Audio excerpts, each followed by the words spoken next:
आज राज्य मंत्रिमंडळाची बैठक आहे दुपारी 12 वाजता।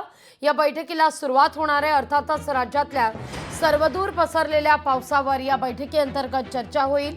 अधिक माहिती घेऊया, आपले प्रतिनिधी आपल्या सोबत जोडल्या गेलेले आहेत। भाग्यश्री, काय अधिक माहिती या सगळ्या संदर्भात? कॅबिनेटची बैठक, अर्थातच कॅबिनेटच्या या बैठकीत शीर्षस्थानी असेल तो पावसाचा मुद्दा। नक्कीच लागवी, आज खरं तर पावसाचाच मुद्दा या कॅबिनेटमध्ये महत्त्वाचा ठरणार आहे। त्याचं कारण अनेक ठिकाणी महाराष्ट्राच्या पिकांचं नुकसान झालेलं आहे आणि प्रचंड मोठ्या प्रमाणात हे नुकसान झालेलं पाहायला मिळतंय। सुरुवातीला खरं तर पाऊस पडत नव्हता, त्याच्यामुळे कुठेतरी कोरडा दुष्काळ लागू करा असं सांगण्यात येत होतं।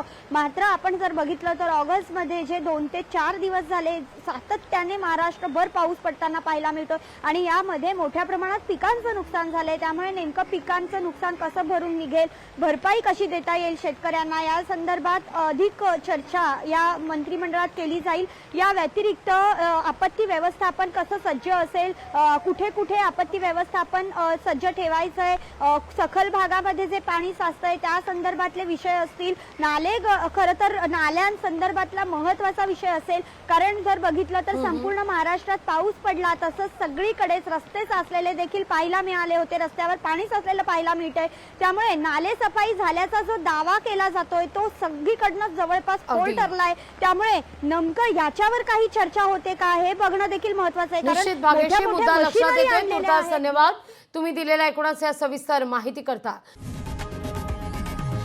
लोकशाही मराठी ऐका, पहा, जागरूक रहा।